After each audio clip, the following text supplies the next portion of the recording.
because, as we know, there are known knowns. There are things we know. We also know there are known unknowns. That is to say, we know there's some things we do not know.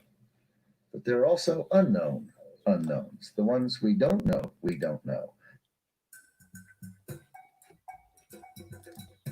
Yes, yes, yes. Damn. That's the earliest notification ever. I think that came in at like, what, 20 seconds? 20-second notification. Sometimes it takes like 20 minutes. Can somebody please tell me what the is going on? Hold on. Hold on. Something I need to share. I need to share with you before we go any further. Hold on. Un momento. Mami, slow up your tempo. What's going on? All right. Boom. Boom. I heard the pop. Okay. What am I sharing? Am I sharing my screen with you properly? Am I sharing my screen with you properly? Not really. Can't be. I haven't pressed any shit. I haven't pressed the screen share. But let's do that right now. Where are we? Is it that? Yes. One momento. Where are we? Yes. Yes. John Dealey up in the building. Good afternoon, Raf. Good afternoon to you. It's afternoon over here. Of course, it's the morning time. It's the morning time over in the US of A. It's morning time over there. So we're saying good afternoon to people over here. Early evening and good morning to the likes of JJbxng, who's populated the area early. I don't know if you can see the image there, John. Yeah. I blocked it up. And the wording is of kind of important. May we have the strength of this stool and the faith of this dog. It's a brave dog, Raf. That's a brave dog. We need the strength of the stool and the fortitude, the faith of the dog. All right, where are we? Just got in, still got the sweat on my brow. From my afternoon ride in the sun. And I'm going to be the first to say it. I'm going to miss this COVID era when it's gone.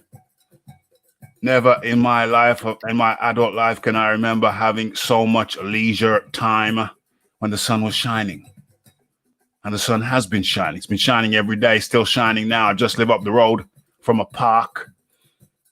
And whilst riding through the park, I saw hordes of young ladies packed in cars like 4 and 5 deep, heading into the park for a little picnic, COVID picnic together. I didn't notice any masks, John. I didn't notice any masks. What's going on? Not even saying they're right or saying they're wrong. What's going on? Well, I've not been wearing a mask. The thing with the mask is, all it really stops you from doing is giving it to someone else. Yeah. No, I'm really confident I've had it, Raf. Okay. So I don't think I can give it to anyone. No. I'm not sure I can catch it again either. Sure, I can catch it once again. OMG. John Dealey offered himself up for medical research. No. No. I'm not that brave, Raf. It's not necessarily whether they give me the disease, it's the other stuff to test on me I'd be worried about. Yeah. The vaccines and all that nonsense.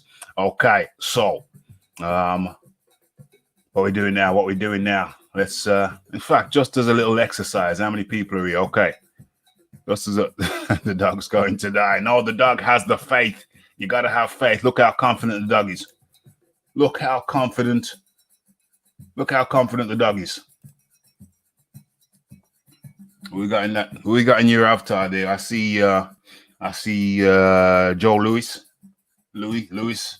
I see that. Sugar Ray Robinson, and now I'm talking about JD's avatar. I see Joe Lewis, Sugar Ray Robinson, and the last person I can't make out. Who's that? Floyd Patterson. I don't know. I'm going after shape. Who's the third person? Who's the third person in your avatar, JD? Can't blow it up any. I'm guessing Floyd Patterson. That's a guess because his head's chopped off. Philip Carl Roberts is in the building.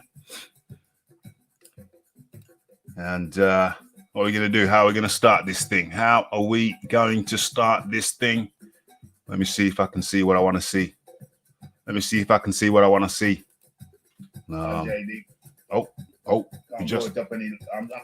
Just done the sound check. That was unintentional, but welcome.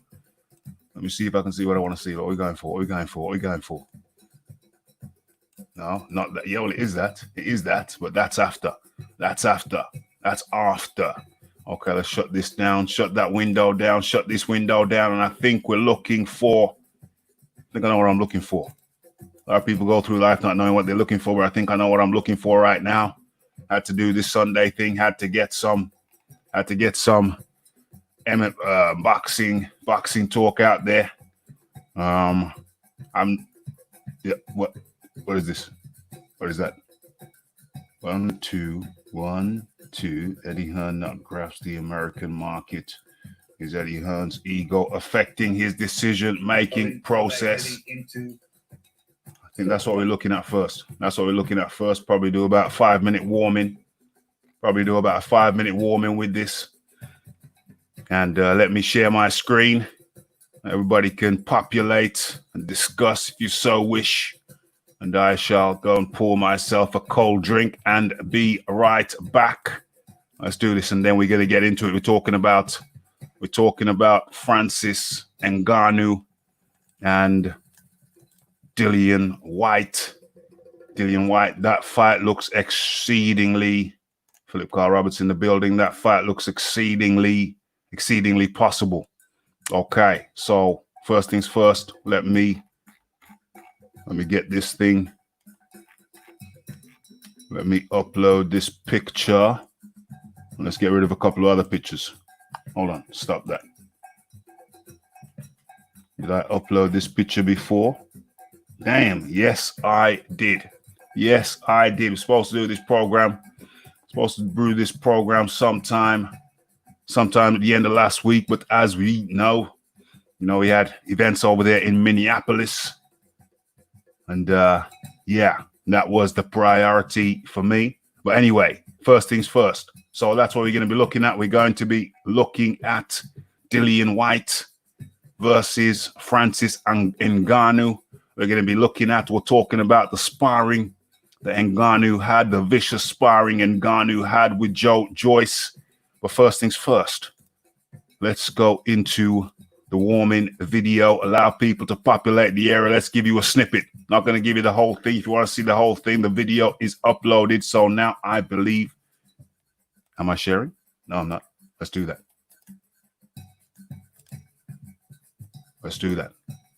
Boom, boom, boom. Let's make this screen very large. And let's bring this in Dazn and kill the music at the same time. Dazn, they've been in the news. People want to know what's going on with Dazn. Are they going broke? Are they heading into disaster? I said towards disaster. To answer that question better is understand there's a lot of big corporations behind, besides a Russian billionaire. There's other big companies behind it that I don't think they're going to go broke in the immediate future, but they've got to do something to drive up and maintain subscriptions. They haven't been able to do that. They were in trouble before the pandemic, and the pandemic shutdown really put them, down under. Okay, underwater. Put it as in the financial world says. they've been looking to raise capital since last fall. Eddie Hearn has not helped the situation. Eddie Hearn has paid way, way, way too much for fights. He paid Mikey Garcia, and it's everybody's saying $9.7 to $10 million total between them, when in reality that fight was worth about $2.5 million total. He paid Jacobs and Chavez, Danny Jacobs and Chavez Jr. He paid them $11 million total, and that fight was worth approximately maybe $3.5 million. So that being said, he went on Boxing Scene in an interview, and he said that it was his fault and DAZN. No, it wasn't DAZN's fault. It was Eddie's fault. Eddie was entrusted to steer the boxing ship for DAZN, and Eddie failed that fiduciary duty. Maybe he didn't have one legally, but he did have one ethically, and he just has failed that. They were relying on Eddie for market value, to know boxing, to know the fighter's values, and he completely failed. And he's put some big fights together, good fights, don't get me wrong. Michael Garcia and Jesse Vargas was a good fight. Was it worth $9.7 million just for that fight? No, sir. Okay, and that's the underside. It may have been 10 million, 300,000 more. I don't know. It's a mess. Here's the big difference between ESPN and DAZN, just to let everybody realize. Forget about other content like UFC. Forget about other content like Major League Baseball and NCAA, college basketball in the U.S. Forget about all that. Let's just go with boxing. Right? The difference is that one is $5 a month, and one is, depending on what you're buying, which subscription plan you're on, okay, is between $10 and $20 a month. Well, for $5 a month, the average guy is not going to cancel, even if there's no boxing or nothing on, like there has been the last couple of months, no sports at all. But the guy's more likely to cancel if it's between $10 and $20 a month, especially if his wife's physically paying the bills. In other words, well, honey, do we really need to pay $20 a month or $15 or $10 a month? No, we don't. $5 a month? Yeah, leave it on. What the heck? It's only $5. That's people's attitude. Okay, the Golden Boy fights with Ryan Garcia and Virgil Ortiz are doing more eyeballs than Eddie's fights with all those world title fights on it. And those guys aren't even world champions yet, but they're very, very popular American fighters. Eddie has a whole bunch of fighters that nobody wants to see. Okay? Nobody's asking to see Demetrius Andrade, except his immediate family or anybody that has a financial interest. Nobody wakes up on a morning that Demetrius Andrade is going to fight. Oh, I can't wait to see Demetrius Andrade fight tonight. It doesn't work like Ryan Garcia gets the reaction of, oh my God, I can't. Oh, Ryan Garcia is fighting tonight. I'm going to invite the friends over. Okay, Virgil Ortiz, same thing. People are excited. Nobody's excited about these guys that Eddie's putting on. Eddie's mistaken. Eddie thinks you just put boxing on and people show up like in England. This is the United States. It's a different thing.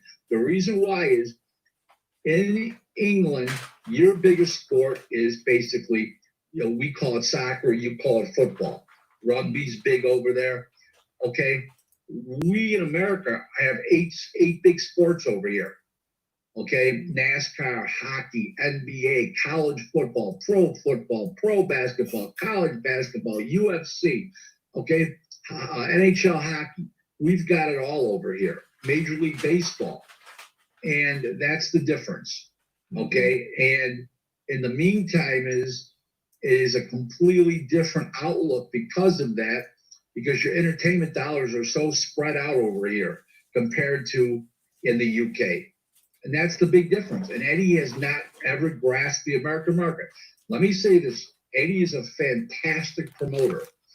I'm going to stop short calling him great because he didn't listen to me. But when I told him to go fight, I emailed him and told him to go fight Trevor Bryant. Instead, he took Andy Ruiz.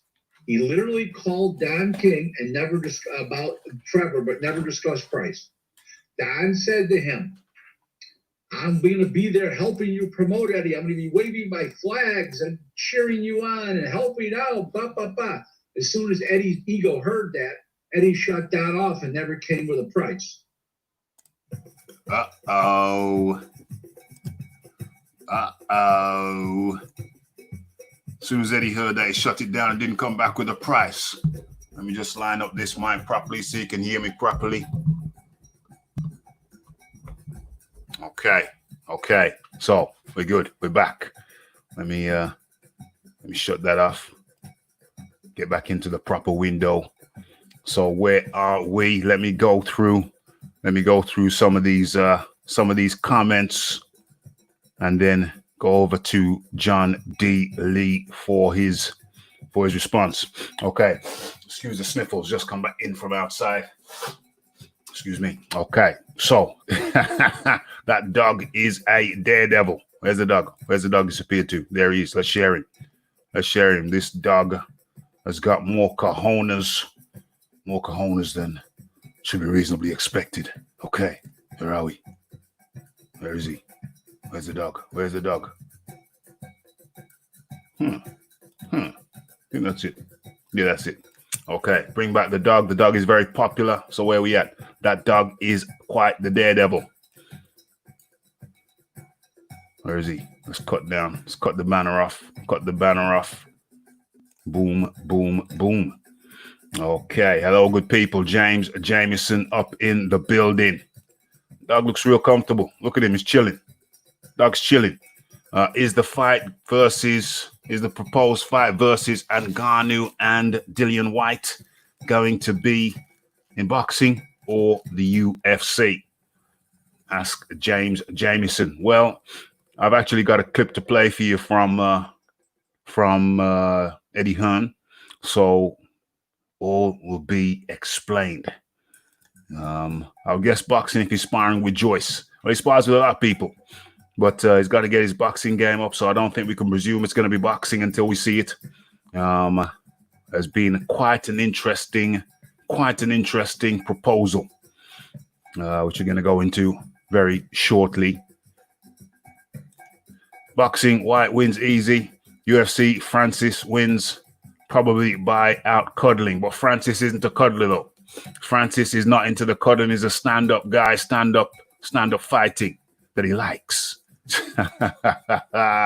Billy Ho. There we go. Rafael Dawkins says probably both. Who's that? Never heard of him. Heard both initially, both in the one fight, mind you. Both in the one fight. That's one of the propositions being proposed. That's a proposition being proposed. Might be good for Whyte's popularity to dabble in the UFC. Indeed. Broaden his audience base. And I have an interesting hypothesis on that too. Because if it ain't strictly boxing, he can't lose, can he? If it ain't strictly boxing, he can't lose. He can't lose his WBC positioning if he don't lose. Then it ain't strictly boxing. See where I'm going with that? Excuse the sniffles. Okay. Francis is a big unit, so I've been told.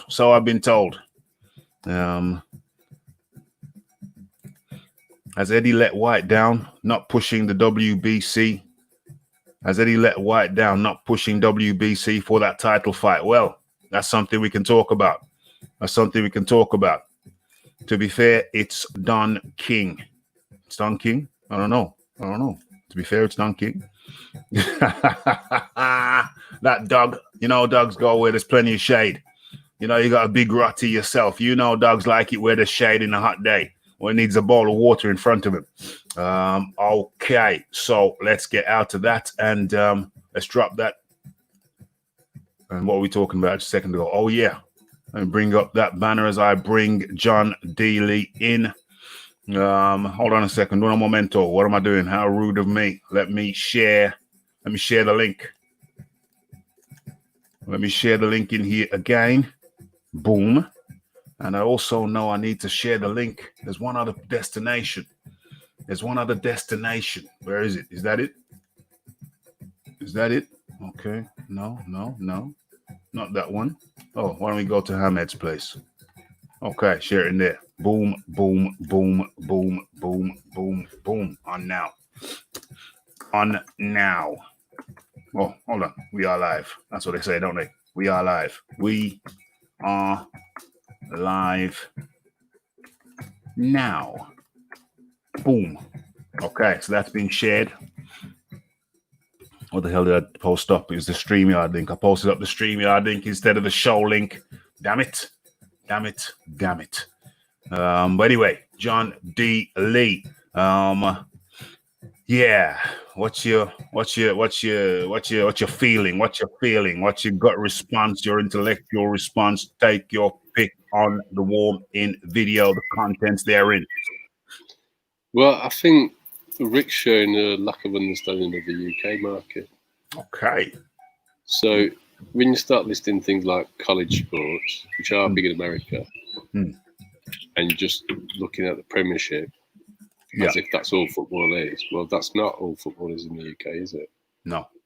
There's 3 other leagues. There's the Champions League, and there's actually the European leagues as well. So that's the first thing. Top of that, I don't think he knows what cricket is. Cricket's actually quite big in the UK.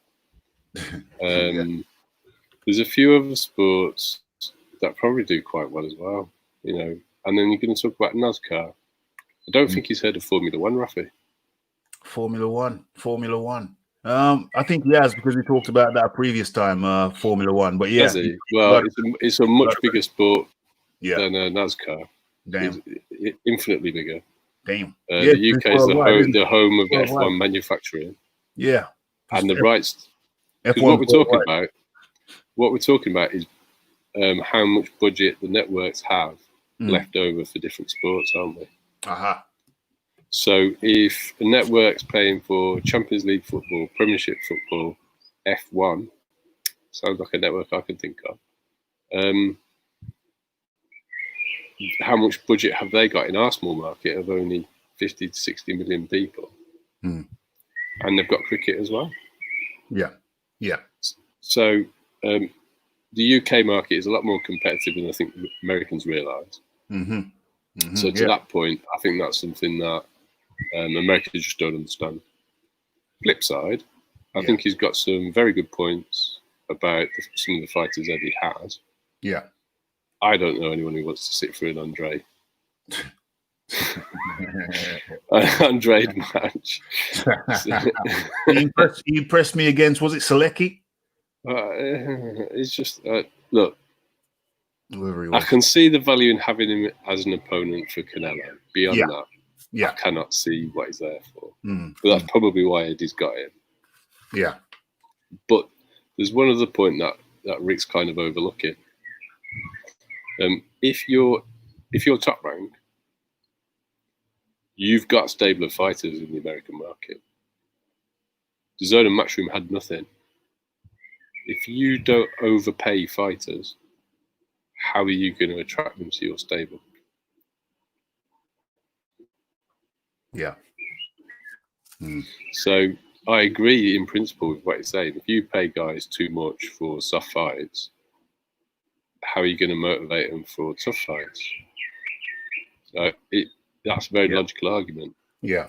But it's totally ignoring, if you have no stable in a marketplace, other than paying those guys more than they're being paid elsewhere, how do you bring them into your stable?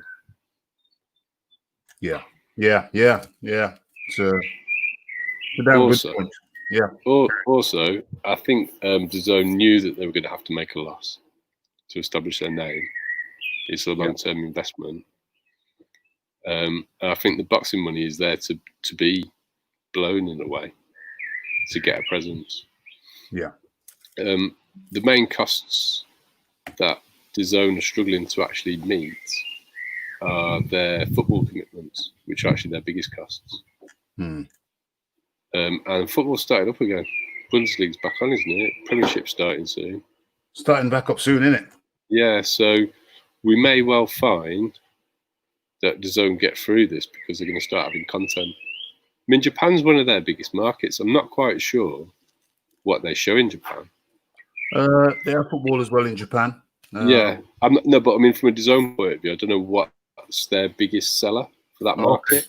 Okay. But I very much doubt it's American boxing. No, it ain't that. And Japan's got 100 million people, maybe 120. That's a lot of people.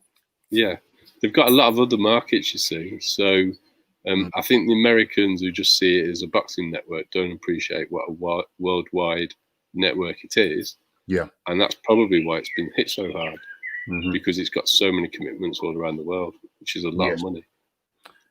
So I think if they really got into trouble with boxing in America, they'd just bow out. Yeah.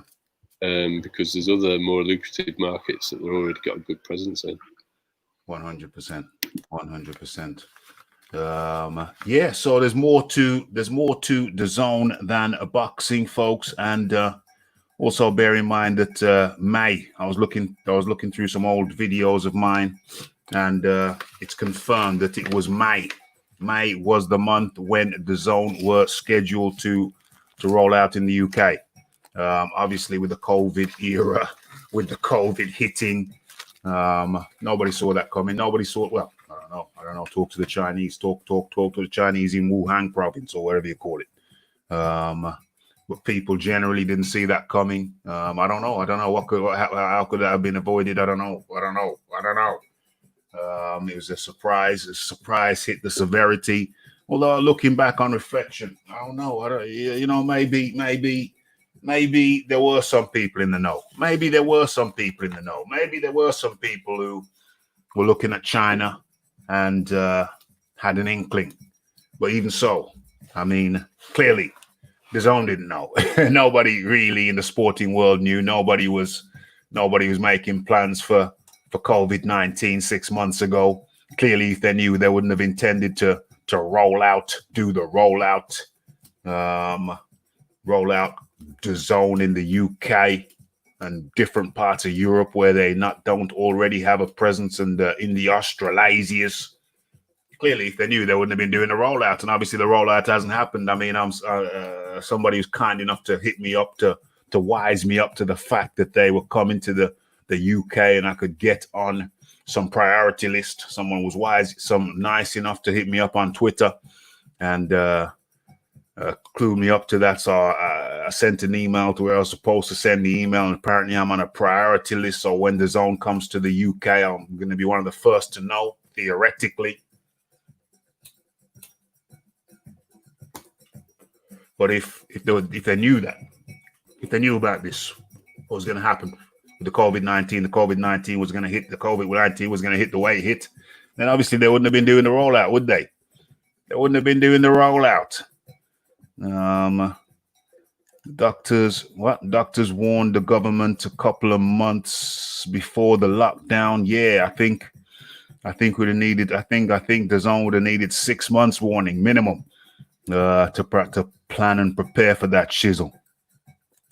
Under 65 survival rate is 99.1%. Damn, up to 99.3. Yeah, I'm wondering if I've been a bit duped. Okay, I got a bit of a sniffle because I just come in from outdoors. I was hot out there, and now I'm cooling down. So I'm wondering if we were duped. Was we duped with this COVID thing? All I'm looking around is.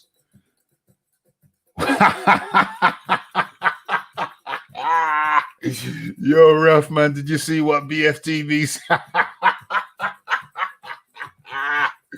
Damn, I'm in that guy's head, rent free.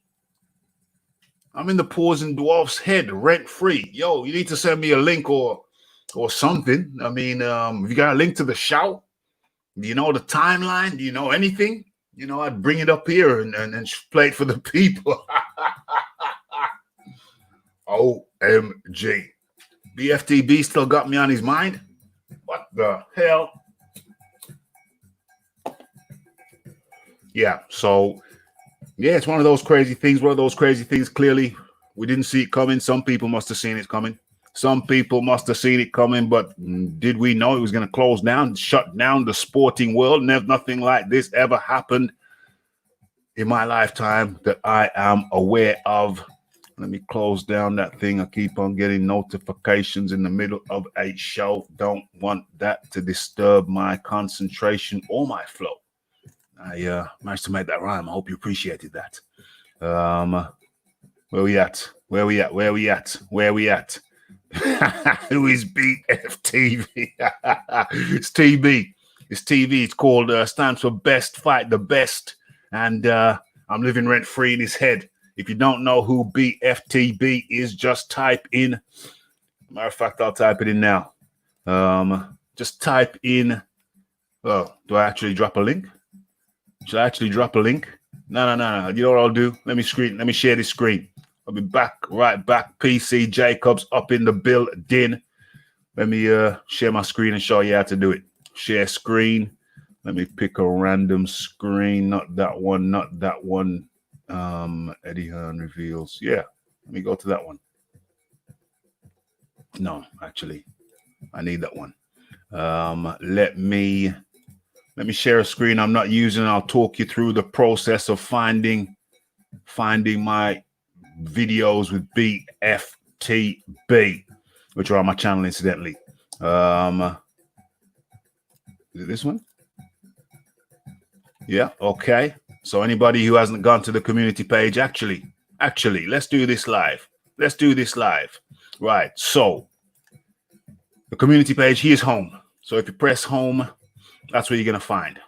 That's where you're going to find my channel. Okay, let's go through this. What happens there? What happens there if I do that?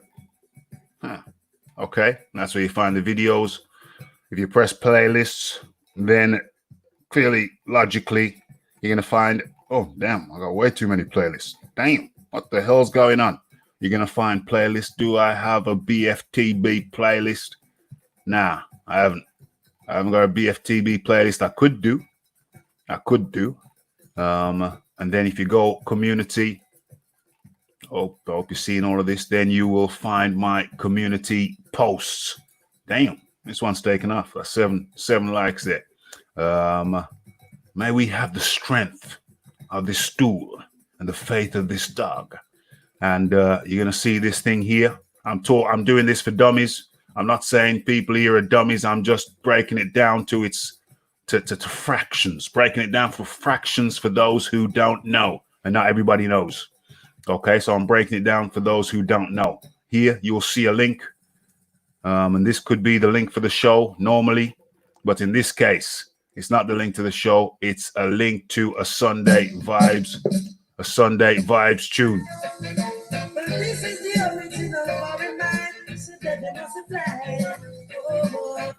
And I'm not going to play more of that because I don't want to get any copyright issues. Damn. Troy Graham up in the building. Where you should be at church, young man. What's going on? You should be at church. You should be receiving your Sunday blessings. What's going on? Got out of church. So offline, that is. So here I am, live and in living color. Bless up yourself. How you doing? Bless up yourself. What did you say about church? I didn't catch that. No, I said I just got out of church. Offline. Oh, okay. I got you. Okay. So good to have Troy Graham up in the building. I got a little something for you, Troy. I'm going to give you a little blast. Hold up. Hold tight.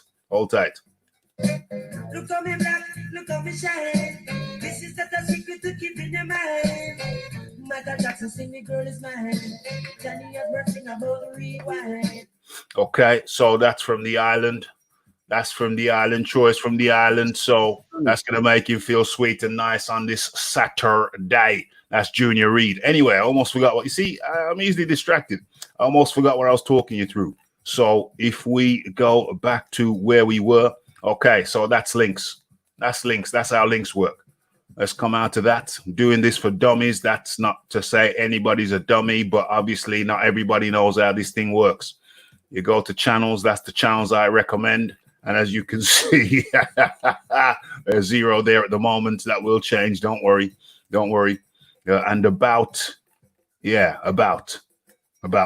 About the channel. But let's go back to community. So when I want to do some news, but it's not necessarily a video, or it's not a video yet.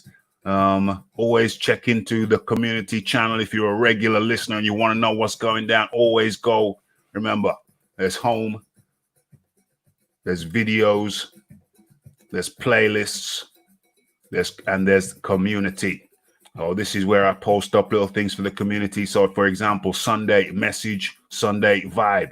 And that's the video I recommend you listen to catch your Sunday vibe. Junior Reed, Foreign Mind. Told you what time I was going live. I should have corrected that. I said 4 p.m. turned out to be 4:45. I should have corrected that. And there's the emblem, of course. So I post up shows, pre-show, or sometimes after show, and I drop links in. So, for example, with the live shows with YouTube recently, well, for a long time, you do a live show and it can take like an hour to get up if you're lucky. And it has been as bad as 12 hours later before the video has appeared. The only people who could access it are the people who have pressed notifications. So if you are a subscriber and you want to have notifications, but you have not pressed notifications, then I recommend you press notifications if you want to receive the notifications. Otherwise, I tend to post the link to the shows. So if it's not visible yet, in my videos, then and you've missed it, but you want to watch it, boom, then you can press the link in the community page and get to the shows. So that's just that's not what you think, folks. Let's just get this bigger. Okay, there we go. So that's just a little guide through how to use the channel. There's the buttons. Okay, hope that's been informative, and I also hope I can remember why I got to this stage. What was the point? Oh yeah, maybe I was just showing you the Sunday vibes. Let's come out of that and let's go back into what we're talking about. What's going on? What's going on? Terrence LDBC. Now this guy could be absolutely off his nut and crazy, and I don't know, but it could also be H money, and we're not in the mood. We're not in the mood for no H money today. Stop lying about BFTB, man. Stop lying about BFTB, man. That was an English guy trying to put on an American accent. Damn. But he came in at a good time. He came in at a good time. God, I have a video of BFTB crying on my channel. Damn, I got quite a few. He reminded me, it's a good thing that he jumped in. He reminded me of what I was talking about. Okay, so I was going to guide you out to find the BFTB channels, the BFTB videos, the videos I've done with BFTB on my channel. So let's share again. Let's share again. Where was that original comment? Where was the original comment that led me down this path? Where are we? Where is he? Yo, here it is. Okay, so let me show you how to find the BFTB videos where we go at it on the channel. And then we get back into this Dazn thing, and we get back into the Dilian Whyte thing. Dilian Whyte versus Francis Ngannou. And his tough sparring with JoeJoyce. Carry on. Carry on. You said something. Yes, man. I said that's my guy. You know, Dilian Whyte. Okay. Okay. I don't like his name. I don't like his name. You know, the body snatcher. Yeah. I'm gonna tell you why. I never seen him have Mike in his corner, and he rarely mentions McCollum. Mm-hmm. So how you gonna take his namesake, but you rarely have him? I don't even know if they've met. To tell you the truth. I don't even know if they met either, but the body snatcher, I mean, he tells you what he wants to do. Tells you what he wants to do. Where am I looking for now? I'm confused. Where do I go? Oh yeah, I know what to do. Okay, so I'm telling you how to do it. I'm telling you how to find the BFTB videos. So let's go. BFTB. Oh, there we are. BFTB Raphael Dawkins. Best fight, the best Raphael Dawkins. Says 1, 2, 3, 4. Oh, there's my videos with Cali Enigma. How does that get in there? I don't know. 5. So there's 5. There's 5 BFTB videos, 5 direct BFTB videos. If you want the longest one, don't listen to this now, folks. Stay with the video. Longest one, that's 52 minutes. 52 minutes of beating. 52 minutes of a beating. Where are we? How do I drop this? Okay, I'm going to drop this in the permanent chat down here. So the link is in the permanent chat in this video. Let me write it. Let me write it here.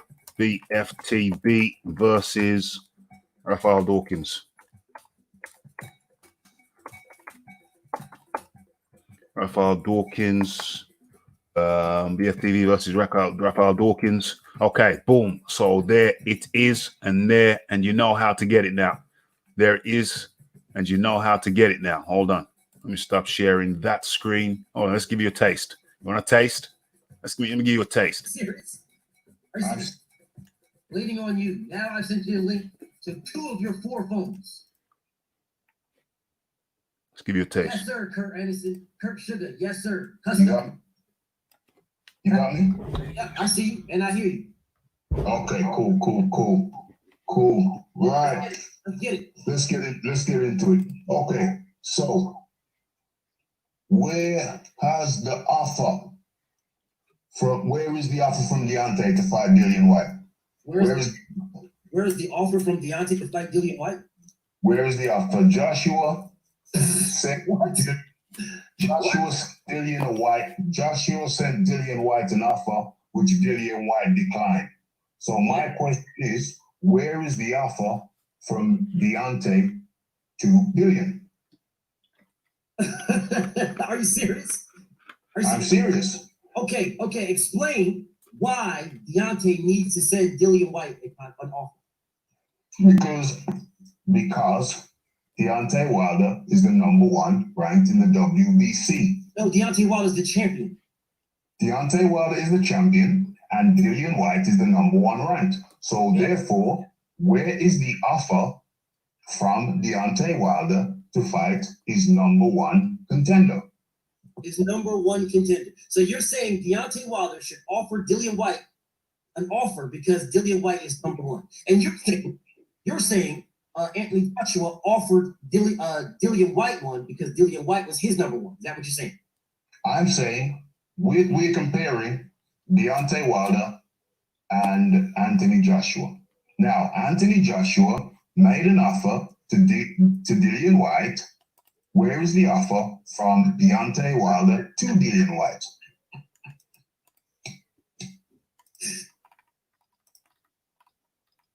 Yes. It's Rafael Dawkins, Combat Radio. And today, we're discussing my encounter with BFTB. Who is BFTB? Well, he's a notorious LDBC guy. He's one of those guys.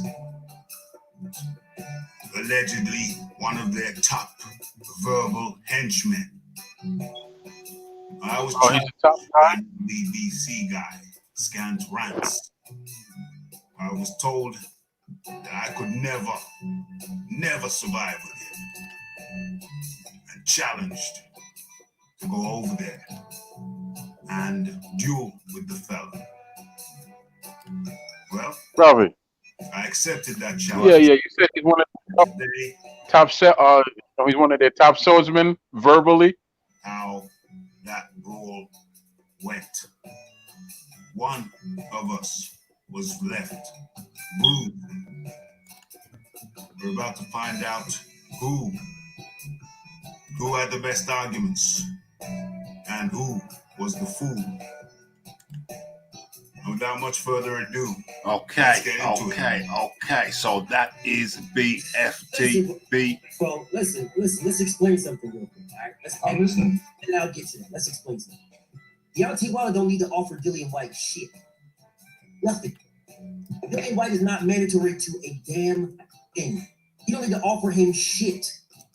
Nothing at all. What he did do is made a flute. Carry on, Troy. OM. Can you set up a debate with me and this top swordsman or no? No, you can go over there yourself and set it up. What do you mean?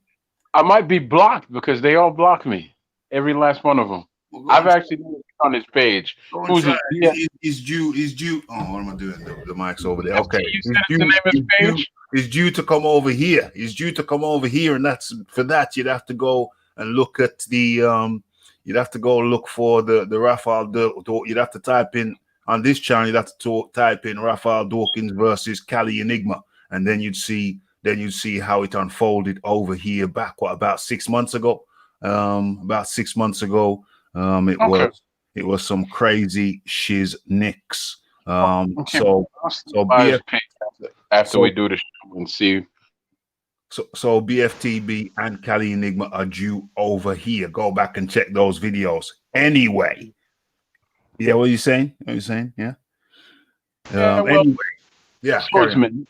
Yeah, since he's the top swordsman over there, verbally, and I consider myself a pretty well-schooled verbal swordsman. I'll introduce myself and see if he's he'll take my challenge. Go over there, introduce yourself, and at the end of your chat before he cuts you off, just remind him that he's due a visit. But I'm still waiting for someone to drop the link. Who was it that mentioned it?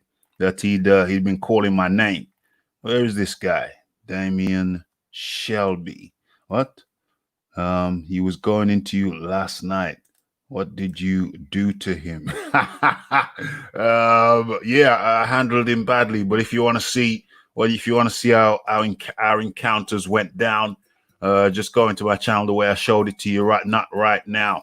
But go into our channel after the show, and there's hours of entertainment for you there. At least a couple of hours of entertainment.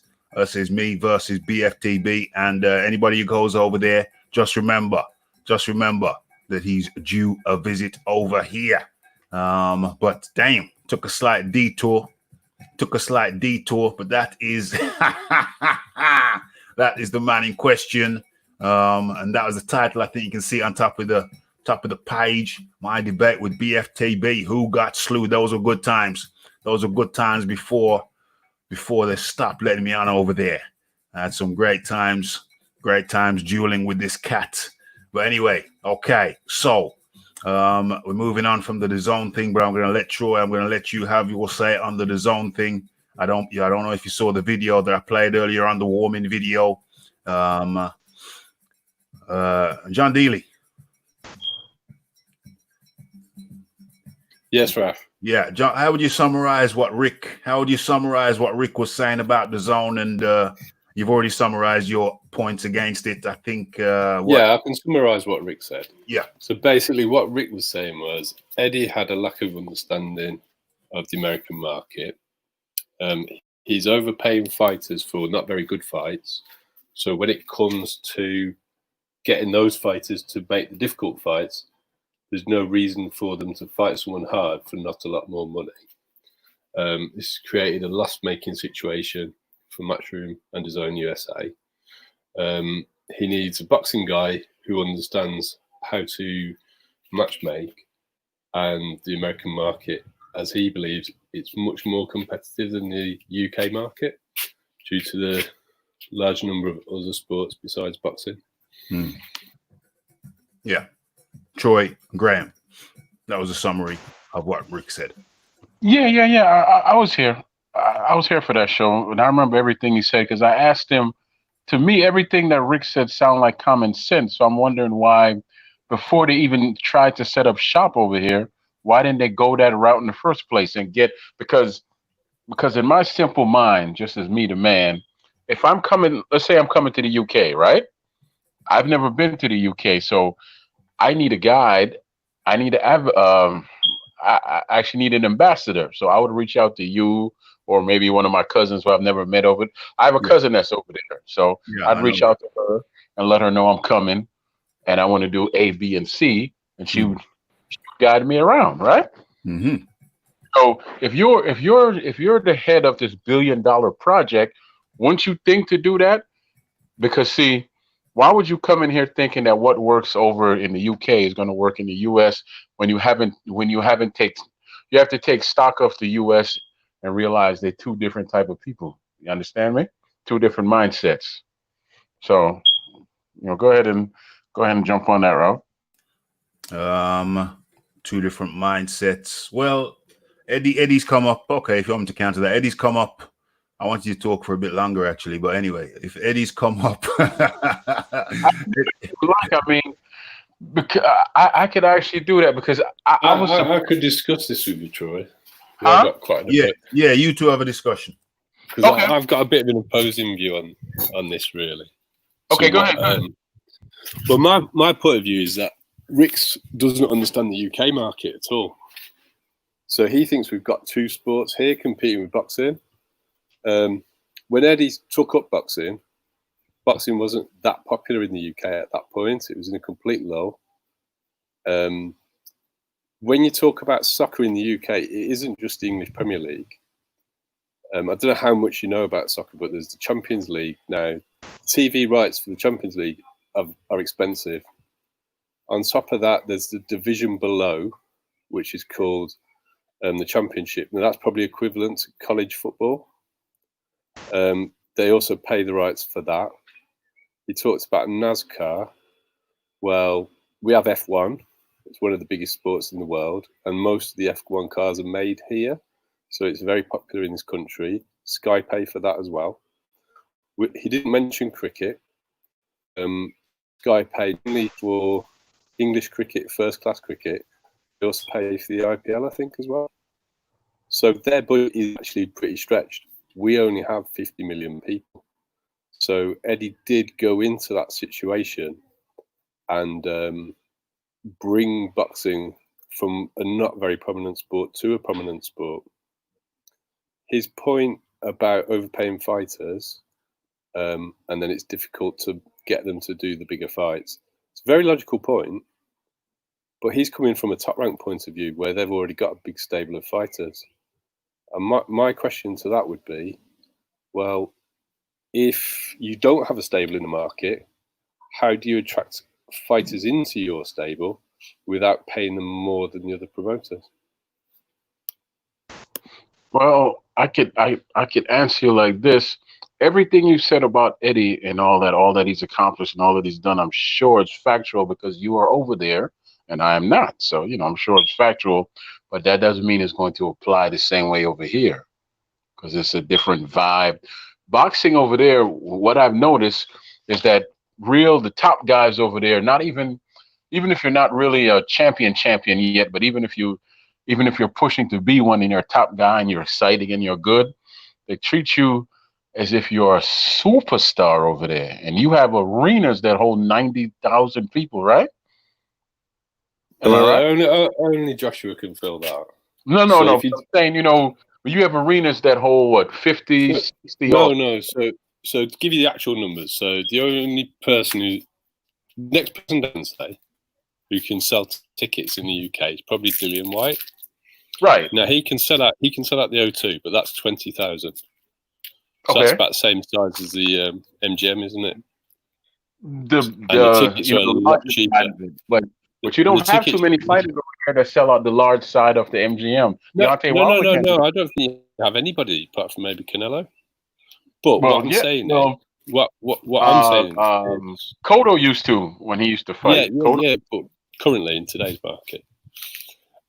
So what I'm trying to say is, when Eddie took on boxing in the UK, that wasn't happening. We didn't have people selling out football stadiums on a regular basis. We had certain fighters who had a buzz about them, and we did, and we do. I mean, we had Ricky Hatton, who was selling out arenas. Who else do we have in the early 2000s? Weren't that many though, because we were very unsuccessful. He has actually turned it around from when he took it on. Boxing wasn't popular. That's the bit that you need to understand. If you look at boxing in the UK now, it wasn't like that 15 years ago. That's UK, but what I'm saying is this: even if he's that good at home, I still think he should have humbled them. I don't know what he did exactly, but based on what Rick was saying, he still should have came over here and spoke to those in the know over here about how boxing flows and works over here, and then start planning, because you could forecast all you want based on your success in your country, but once you step into someone else's country, you have to realize that that's a different breed of people and that's a different energy. So all the planning, all the planning you did over there in the UK and all the forecasting you did based on your success in the UK means nothing over here, because you haven't taken stock of what's over here yet. You haven't taken stock of the fighters. You haven't taken stock of how things flow over here as far as business and things of that nature. So of course you could come over with a bunch of money and buy A, B, C fighter. Doesn't mean it's going to work. Doesn't mean it's even going to stay. It just means that you bought something. You understand? I think they knew that going, didn't they? Because the other point that with DAZN, DAZN boxing in the USA isn't really a big part of their business. I think when their biggest markets is Japan, their biggest financial commitments are actually to various different football leagues around the world. I think what Eddie was given was a budget to spend to try and get a foothold in the market as a lost leader. I think they knew they weren't going to turn a profit straight away. I like Rick. Rick's a great guy, and most of what he says is true. But he comes from a top-ranked perspective, and that's fine. He shows it. He hasn't been with anybody, really. Well, from listening to him, and I've listened to every show that he's been on with Rafi, that's my takeaway from the things that he says. I could be wrong. I don't know him personally, and I've never spoken to him. Yeah. Pretty much, a contractor, man. He's an independent. Yeah, I understand he doesn't work directly for them. He works freelance, and he does a lot of. It sounds like he does a lot of the sort of small shows, and works with a lot of the lesser known boxers rather than on the big shows all the time. And he does lots of other stuff like providing sparring partners and stuff, doesn't he? It's just listening to what he says and where he's coming from. That's the view that I've taken away from what he says. No, could be wrong. I'm not saying that's a fact. No, I don't think that DAZN are in trouble because of their commitments to US boxing. I think they're in trouble because of their commitments to football leagues who require payments from DAZN on a monthly basis, and yet they haven't been giving DAZN any content.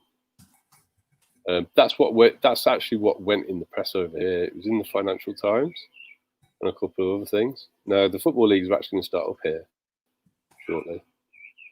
So I think you're right in microcosm in terms of Eddie's admitted it, that he's realised his personality that has worked well in the UK hasn't gone down that well in America in a lot of ways.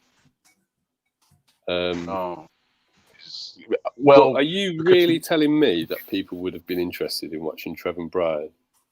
Okay, well, let me say this. In Madison Square Garden.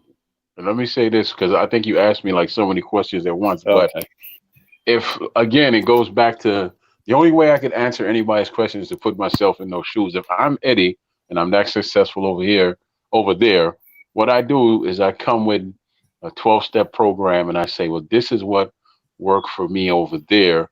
How do I get this to work, this program to work over here? And then you sit down with someone that's in the know and who's proven already, he's very successful over here. And he'll say, well, this will work. That won't work. We can work with this. This, not so much. Take this out, because you're dealing with a larger landscape. And by the time he's done, whoever you're working with is either going to shave it down some or tell you have to erase your complete plan and start all over. But because you're here already and you want to do this, you came, I'll guide you through it, right? And I think the other question you asked me was what? What was the other question? Oh, his personality. Okay. This is what I noticed. Most Americans see English people as kind of James Bondish and stuck up and stiff.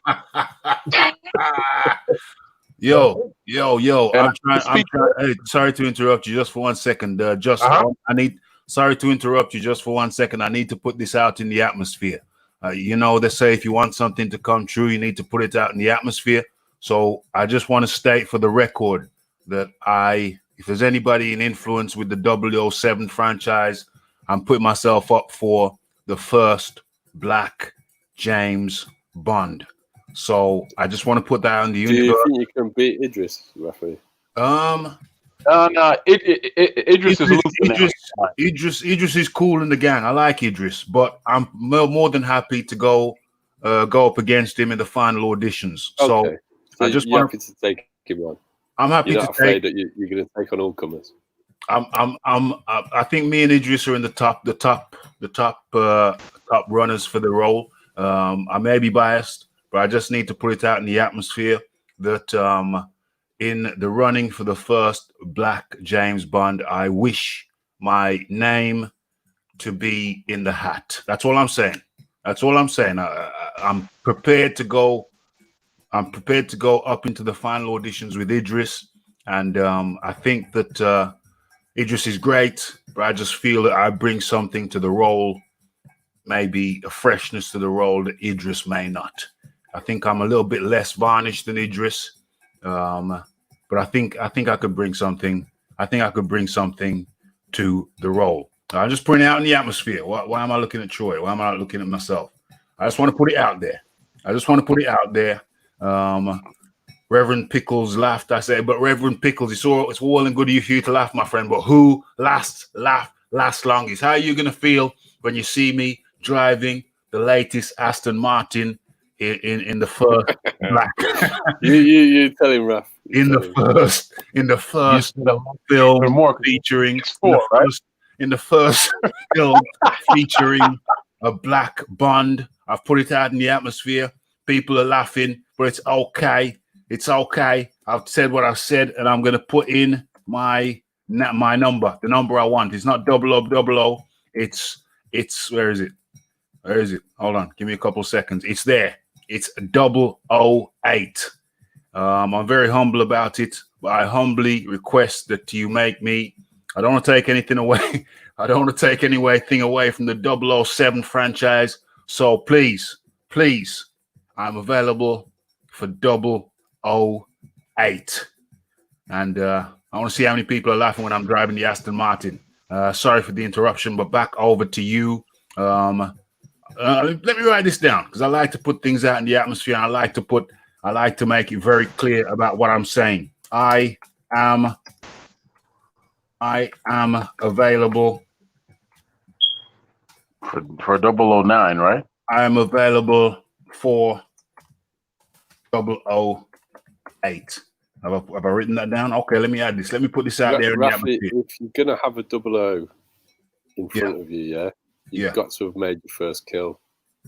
Are we saying that you've killed BFTB?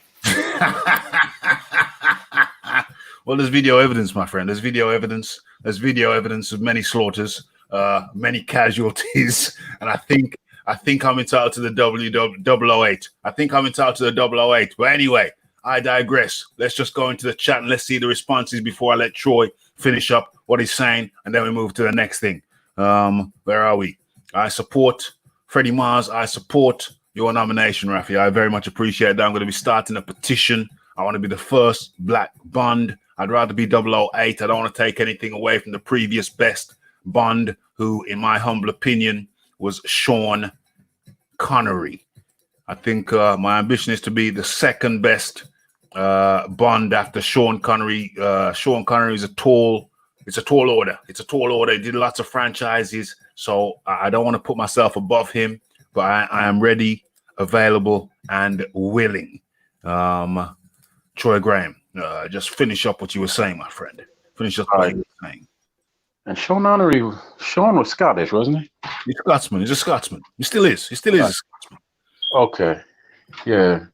They're a little bit more loose than the English, but yeah. But most people view I can only go by the vibe over here.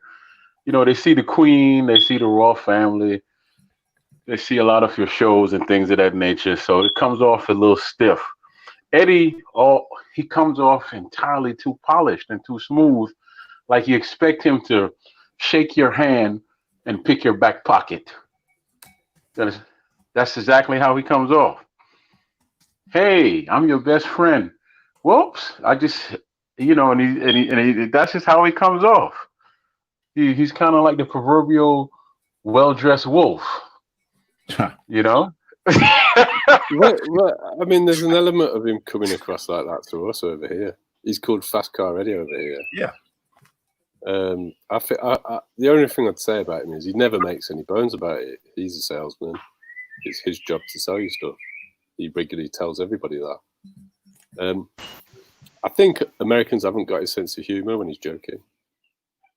And I think he's got wise to that. But the real question I've got, Troy, is if you don't have a stable of fighters, how do you establish a new stable in a new market without overpaying fighters to join your stable? You establish it by, first of all, getting someone who, like I said, who knows the market and who's in the know. Like, okay, and that clicking, you're gonna hear that as because I'm upstairs, but as you know, once he comes over here, let's say he gets someone, who's like a top promoter and probably an ex-fighter. Let's say you deal with someone like Bernard Hopkins, right? Bernard Hopkins could tell you about both sides of the how as a fighter and as a businessman, right? And then you pick up the phone and you say, okay, well, I'm going to work also with whoever else, Rick or who also, and you build a strong team around you of people who are on different levels in the sport, but come with a certain amount of knowledge. And if you say Rick's name, people know who he is. If you say Bernard's name, obviously people know who Bernard is, right? So once you build a good team around you, then you could go out and get the fighters, because they'll say, okay, you got XYZ on your team. I know him. I know her. I know him. I'll at least give you an audience. 15 seconds before we move on. Okay. Well, I'm done. I'm done. So go ahead, John. Finish up your sentence, though. No. I was saying that once the fighters over here would have seen his team over here, and it's not just him, they would have said, okay. They would have taken stock of the fact that he had enough sense to get Bernard on his team and this person on his team. I'm just throwing names out there, and that person on his team, and that would have helped at least get him a sit down with the fighters, and he could have made reasonable deals. Okay. I've got a bit of a counter to that. Well, he had the last word, but okay, carry on. Just a quick one. Just how reasonable was the deal that was offered to Tyson Fury based on his sales of his fights other than the Wilder fight? Tyson Fury is a different beast. I'm going to tell you why. Because Tyson Fury is not just a fighter. Tyson Fury has a story that he sells about overcoming. So that's where he was offered that much money, because he goes out and speaks about his battle when he was depressed and his issue with his addiction. So as a fighter, he only sells XYZ, but they could also say, okay, well, we'll flip you and send you out to do public speakings. We'll get you on a lot of the urban stations and this station and that station, because people eat that stuff up. So he wasn't hired to box. He was never hired based on his boxing numbers. He was hired based on the fact that he just brings numbers based on his story. The fact that he's a boxer is a plus. So hold on. We're bringing this to a close. Right. To be continued. All right. To be continued. Continues another time, but you got to. It's 1 hour 9 minutes now. I got to keep on move. Troy Graham, we're expecting some calls from some prospective guests on the show in approximately 3 minutes. How are we going to do that?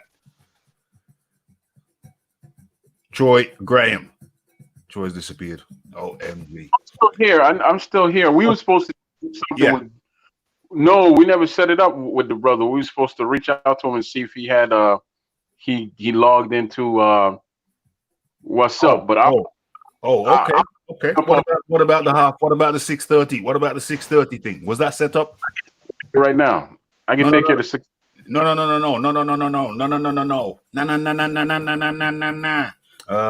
You better set that. You better set that 6. You better set that one up. Whichever one you're setting it up, I recommend you set it up for 8 o'clock over here. So what's that? That's 3 o'clock over there. 8, 3, 4, 5, 6, 7, 8. Yeah, that's 3 p.m. over your. That's in 2 hours time, is what I'm saying. I think. Okay, well, I'm gonna jump off here and go talk to the first guy. All right, I'll be back. Okay. Cool in the gang. Okay. Excuse me. Okay, so we had a little mini debate there, discussion. And that was good for me because I had certain things I had to do backstage. Okay, so entertaining the people. Heading to the zone. Okay, change of topic. Before I change the topic, let me just see the final words from the people. Where's the original full debates with BFTB? Where's the original full debates? Yeah, I showed you. I told you and showed you. As a matter of fact, one of them I've already posted up a link to it. Let me share this screen. Let me share my screen. We're doing everything in real time over here at Raphael Dawkins Combat Radio. If you have not hit that link, what's going on here? Oh, there it is. If you have not already, so I'm sharing my screen right now. If you've not already hit the like button, hit the subscribe button. Something else I want to point out. See over here? Right over here. If you click this button, that's the share button. Click copy and you can share that. You can share it to Facebook. You can share it to Instagram. You can share it to multiple different places. That's the share button, which is located right there. What's going on here? Is this live? Are we live? Boom. I just pressed the like button live. Okay. So what's going on? Why is that still up on the screen? I don't know. But anyway, so this is this show. This is the show that we're watching now. And if I scroll down, you will see that I've posted up a link. I'm doing this for people who are not very literate with the computers. So there's the link. If I click that link, that will take. Let's click the link. Actions speak louder than words. So that takes you right over there. That takes you right over there to the video in question. I press back. And it takes me back to this. Takes us back live. Okay, so there is a link. And furthermore, all you do, if you want to watch more of those videos, is you just write in Raphael Dawkins versus BFTB, or Raphael Dawkins versus BFTB versus Raphael Dawkins. So boom, there you go. That's a full and comprehensive explanation, I hope. Let's stop sharing that. Let's go into these topics before we switch to the main topic. What's going on? Boom. There. Yeah. Damien Shelby. The Baltimore Michael Phelps bit had me crying. It's hilarious. Every now and then I watch that just for the entertainment value. I may watch it after the show. Got a couple of calls to prospective guests to make after the show. Troy's been working hard behind the scenes, so big up Troy. Big up Troy working hard behind the scenes. Much appreciated. Where we at? Yeah, but there's skip parts. But if there's not skip parts, then the thing would lasted 3 hours. You know what I'm saying? And I don't know if you want 2 hours of that was BFTB talking over me. So if you want to see 2 hours of BFTB talking over me, good luck with that. That was 1 hour where I was actually able to speak clearly and you can hear me. So the edited version is for clarity, for the sake of clarity. Boom, boom, boom. Yeah, a lot of people are useless with these things. I was useless when I came back. I hadn't been messing around with technology for 10 years and I didn't know nothing. Yeah, BFTB was a lot different when I debated him. As Philip Carl Roberts, well, a lot different, a little different. To be fair, BFTB was different when Raphael debated him. These days, he just flips his lid right off the bat. I think he got burnt by me. I think BFTB got changed. He got changed. He got burnt by me. He got burnt up, and he's never been the same since. Now he's scared to debate. Now he's scared to have a discussion. Now he's scared to have a chat. Now he's just gone total. We thought he was crazy before. Now he's gone crazy. And I think it'd be possible now for me to have a discussion or debate with him because he just mutes people, etc., etc. Lots of just negative. But I lured him into a sense of false security, and he opened up a little bit, and he said to himself, never, ever again. Never, ever again.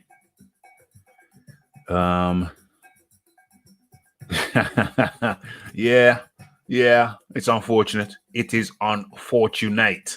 But okay, and so now we switch over to the topic of the day, the evening, the night. Ross Clark up in the building. I'm going to drop a link for him just in case, but I know probably busy. But there's the link, just in case. Just in case. Ross Clark up in the building. Good to see you. Okay, so we switch to the topic. Let me share this with you. Let me share my screen with you. So we're going to have a look. First things first, we're going to have a look at, let's go ahead and do that. Let's go and look and share. Okay, boom, boom, boom.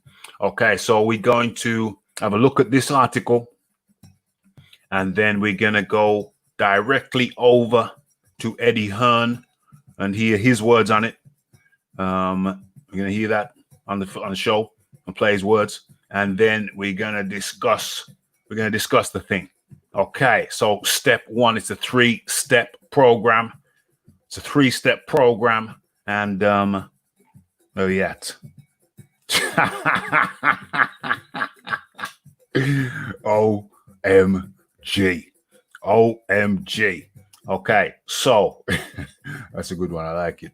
So let's get into this. Okay, so Francis Ngannou and JoeJoyce had a violent sparring. Had what? A violent sparring war this year. The Brits manager says UFC stars' power is disgraceful, sickening. Make your toes curl. Okay, so let's go. Okay, so as a matter of fact, how is this showing on your screen? Nah, I don't like that. What can I do? What can I do to make that better? I do this. Does that make it better? Oh. Does it? Or does it not? No, I'll leave it like that. Leave it like that. Okay. So let's get the screen writing bigger. Is that bigger? I haven't seen any change. Oh, it's changed now. Okay. How does that look? Boom. Looks better. Okay. So let's get into it. All right. So talk of Francis Ngannou having a crossover right continues to rise. And it seems like it may have some validity, a crossover potential. Let's X out right and say crossover potential and or appeal. I think that sounds better over here. Okay, UFC light heavyweight champion Jon Jones expressed an interest in moving up to heavyweight to face Ngannou, but he was disappointed with the offer the UFC made him for the fight. Okay, there's Joyce and Ngannou. Joyce a little bit taller there. Okay. Red boots versus the black and gold. You decide. Okay, so heavyweight contender Dilian Whyte, who has a background in kickboxing. And I'll add also mixed martial arts. He's been in a mixed martial arts fight. Has also suggested he would fight Ngannou in a boxing ring or the octagon. And Eddie Hearn has confirmed he will talk to Dana White about the possibility. I got the film on that. I got the film and the audio for that, so stick around. Okay, so the super fight between Conor McGregor and Floyd Mayweather was a financial success, but many felt a boxing match too strongly suited Mayweather, as it was his natural discipline. For Ngannou, though, he has no concerns about translating to the boxing ring. And the sparring session with JoeJoyce earlier this year is yet more evidence that boxers should be worried. says the article. Okay, let me tell you something about Ngannou. He can box at a high level, says Joyce's manager, Sam Jones. Okay, this one's Ngannou. Okay, with the red tape. Okay, minus the beard. Okay, and that guy looks a little bit like Takam, a little bit like Carlos Takam, but it's not. Okay, so a shot of Ngannou finishing Rosenstruck early doors at UFC 249. Okay, we were going to spar inside the cage. We had no problem doing that, as long as it was just boxing, Jones said. But he said, no, and came to our gym in Vegas. Ngannou was standing in a weird stance, then just stood upright and started throwing huge bombs at Joe's head. It took Joe around to work him out. Ngannou and Joe went 8 rounds of holding their feet. What do you mean holding their feet? It was the most entertaining spar I have ever seen, says Joe. The hairs on the back of the neck stood up. Damn, I hope he recorded it. Ngannou has always asserted that he has ultimate trust in his power. And after dispatching the dangerous Rosenstruck earlier this month, in just 20 seconds, that point looks more relevant than ever. They say prevalent. I say relevant. You say tomato, I say tomato. Okay, so what else are we going to say? So Ngannou and Joyce sparred as the latter prepared to face fellow unbeaten Brit Daniel Dubois before the coronavirus pandemic put that on hold. Judging by what Jones says, he agrees. Ngannou has unreal power, stating, hell yes, his power is disgraceful. Joe, when he spars, likes to work with the other guy, but Ngannou was in no mood for a technical spar. He was there to put leather on Joe's face. Joe looked at me and his trainer, Salas, as if to say, let's have it then. Then they went to war. They traded right hands for fun. Ngannou was throwing right from his boots. Ngannou has a great chin. Everybody knows Joe does too. Okay, there's Ngannou. I told Ngannou after the spar, you can come boxing, no problem. This is easy for you. Ngannou is one of the strongest men you will ever see in combat sports. Whyte seems like the likely candidate to get this big-time fight with Ngannou, but Jones believes after watching him spar Joyce, that has to be the first fight he takes in boxing. Oh, he wants Joyce. He wants Joyce versus Ngannou as the first fight he takes in boxing. Okay, I see what he's saying. So Ngannou's power is real. Ngannou's real. That's what Sam Jones, the manager of JoeJoyce, has to say about Ngannou. Where are we at now? Okay, so that's part 1. Let's go over. What's going on? Let's stop sharing that. Or do I just leave that there? I can just leave that there. Leave that there. Yeah, that makes sense. It makes a lot of sense. Let me go over before I go anywhere else. Let me go over to the chat.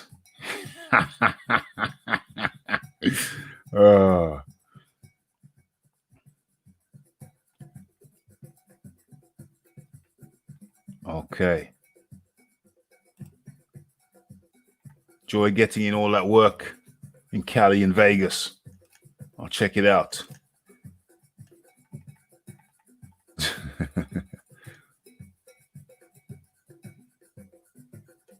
All right, what's going on? Okay, so I don't like the idea of boxers fighting in the cage. Dana White never allows his fighter to cross over. McGregor was a proper circus fight. Damn. Yeah, Carlos Takam.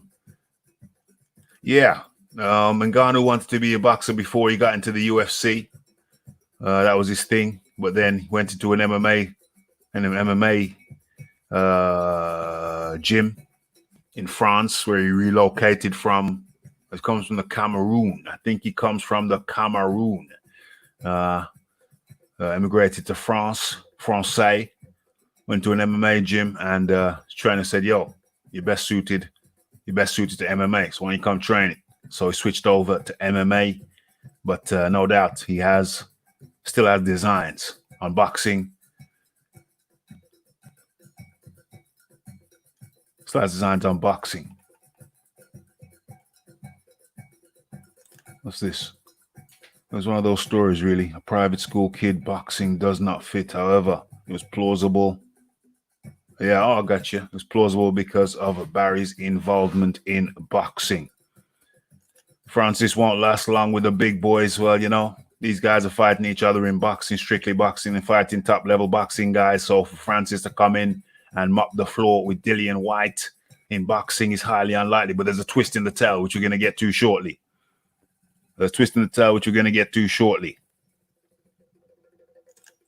Joyce should take and prove Francis doesn't belong in the squared circle. Well, Joyce could do that. But that's obviously going to be a big fight. Dilian Whyte's a bigger fighter. Dilian Whyte versus Francis Ngannou. That would get some headlines. And when you see what what's his name? Eddie Hearn, has to say about it, you'll see there is a twist in the tale. John Daly, what are your observations so far before you hear the Eddie Hearn tape? Well, the biggest thing is the link with Dilian Whyte, because as you well know, MMA is not something that I have any interest in. Yeah. I know Francis is a striker, so he isn't going to take it to the ground, which would make it a more feasible fight, whether it's boxing or something else. But the other thing is, how highly decorated is he in mixed martial arts? Francis is one of the top guys, like top three in the heavyweight division. I think it's fair to say he's probably third. You got Stipe #1, who regained the championship after getting knocked out by Daniel Cormier, who contended most of his career in the light heavyweight division, although he originally started out in the heavyweight. So Stipe got his championship back from Daniel Cormier. I think Stipe also beat Ngannou about a year or two ago. So Stipe is #1, Daniel Cormier #2, and I think it'll be fair to say that Francis Ngannou is #3. Okay, so he is infinitely better at mixed martial arts than anything that Dilian's ever achieved within that. I mean, I know it wasn't UFC; it was some form of kickboxing in the UK. But obviously, he is vastly superior in terms of experience and track record there. Yeah. Okay, all right. But as a boxing fan, Dilian is probably one of the few boxers that I would be interested in this type of fight, because he has a background in it as well. Mm-hmm. Yes.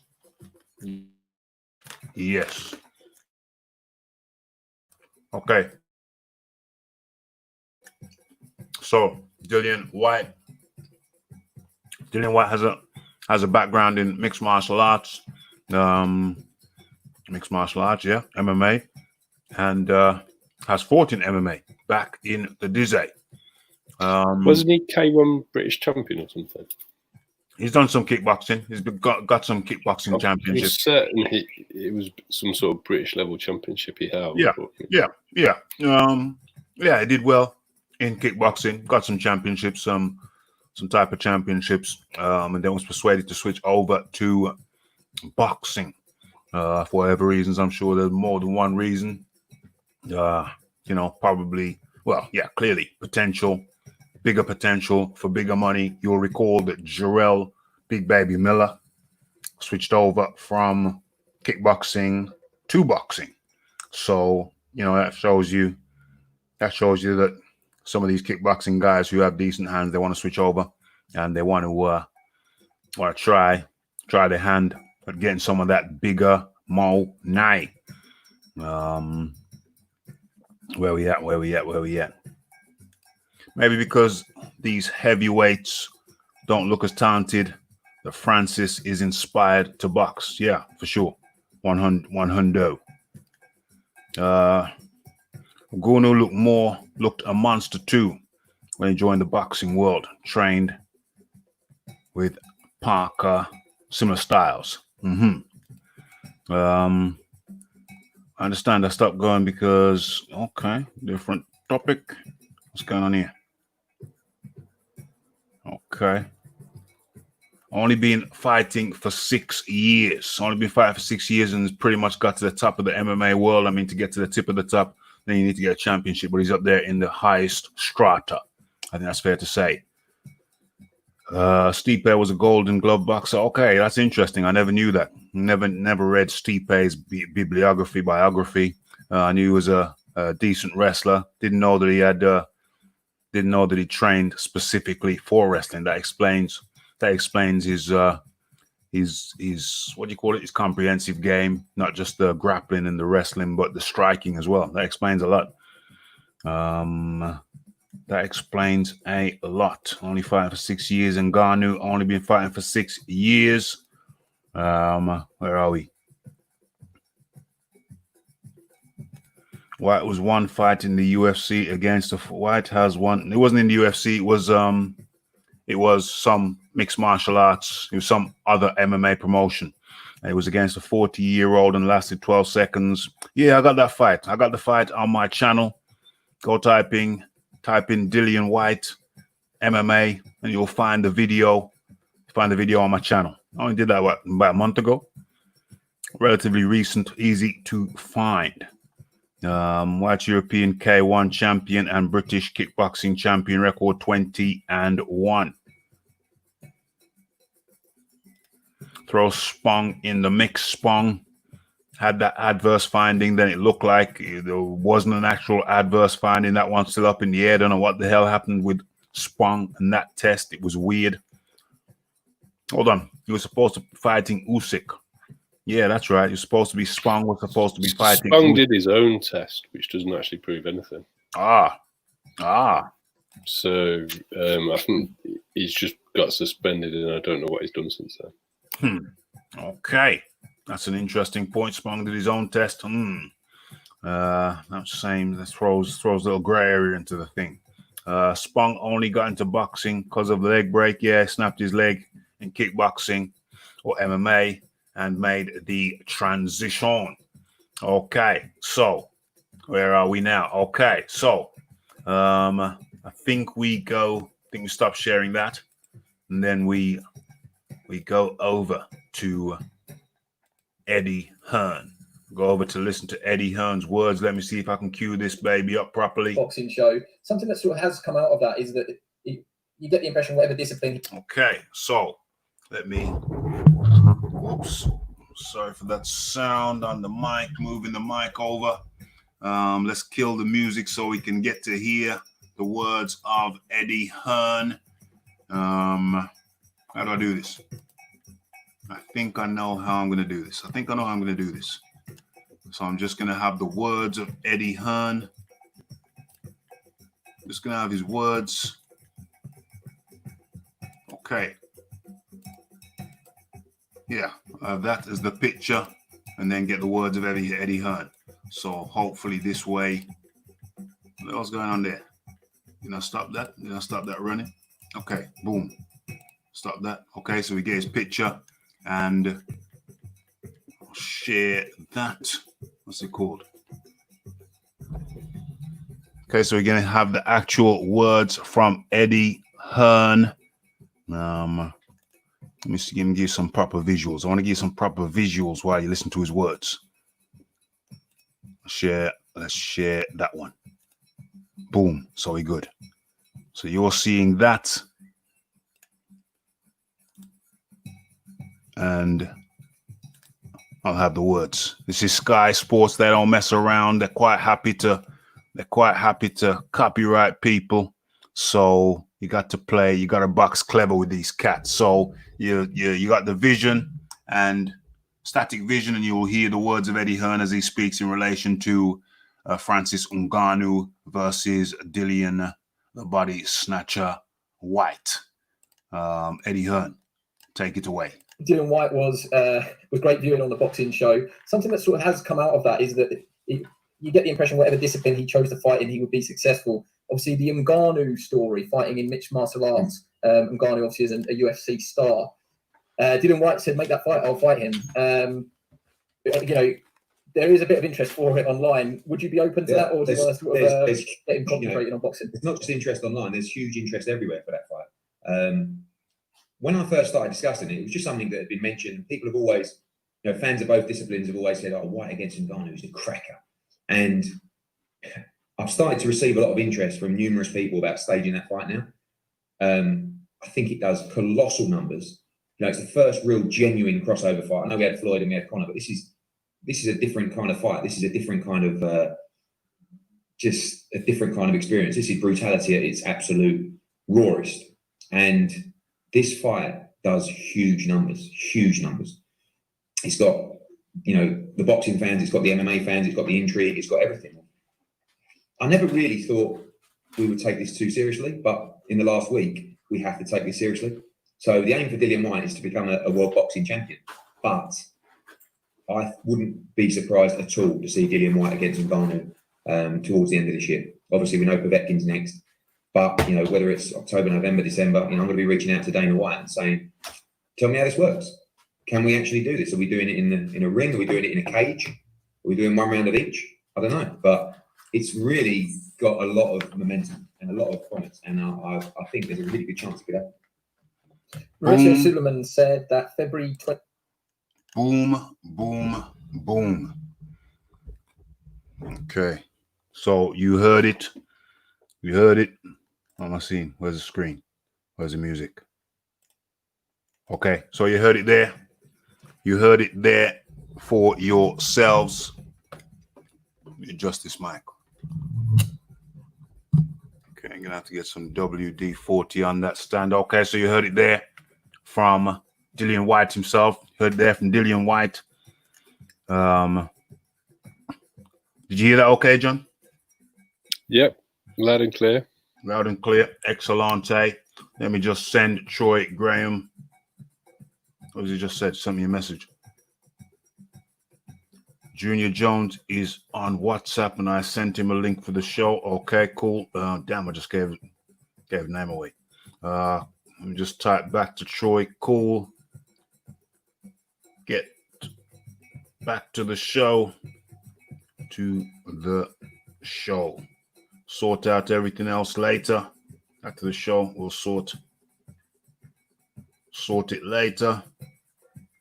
Hit later, because I know Troy wants to talk about this. Troy likes this matchup, I think. Boom. Okay, so don't want to rob him of the opportunity to get on this particular topic just because he was working behind the scenes. Okay, so where are we? I haven't ever seen Whyte in a competitive kickboxing fight or MMA fight. The one kickboxing fight I can find on YouTube was a complete mismatch. Whyte was massive compared to his opponent. Okay, I have seen Whyte in a competitive kickboxing match. Wasn't on YouTube. Was it on YouTube? Did I see it on TV? Okay, maybe it wasn't TV. Maybe it was on the computer somewhere. But I have seen him in a competitive kickboxing match. Yes. Philip, wow, good record from Whyte. Yes, indeed.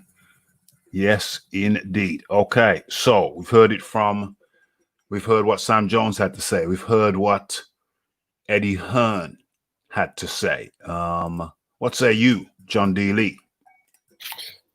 Well, I think Eddie may have actually pulled a stroke that could get me to watch an MMA fight, because I'm a boxing only fan, and I would 100% be intrigued and want to watch this, and I probably would actually pay 20 quid for it, if I'm honest. Because it would be very interesting. The other thing that's on the back of my mind is Dilian needs to be kept happy. Yeah. You know, Eddie's trying to juggle a lot.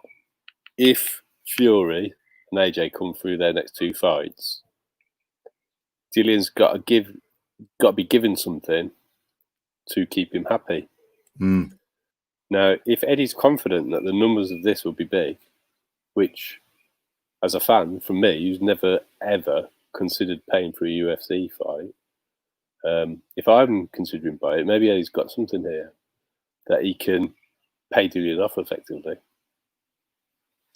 Because if it's not within the rules, Queensberry rules, it has no impact on his WBC standing, nor should it, seeing as Tyson Fury went into the WWE. Exactly. So it looks like it's an excellent business stroke from my point of view, and potentially a way to delay Dilian's mandatory to facilitate an undisputed match. Mm. Yeah. So yeah, that's my take. Yeah.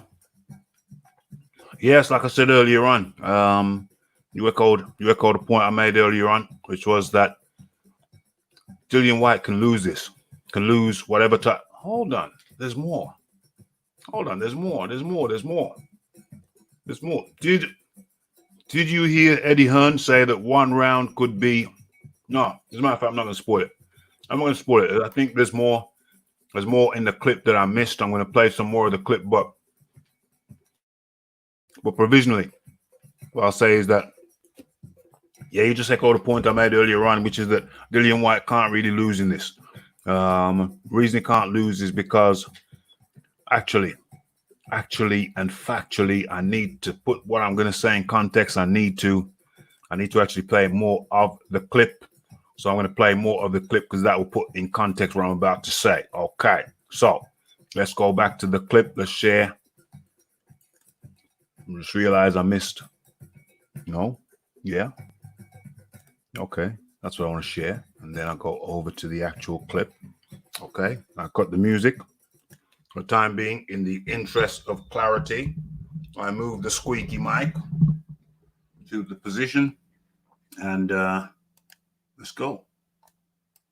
2021 is still the locked-in date for Whyte's mandatory. We'll have to sort of see what impact the pandemic has on those dates. He did give himself a little bit of wiggle room and say that they are going to look at every single weight division. Let's just assume that Whyte did get his mandatory shot in February.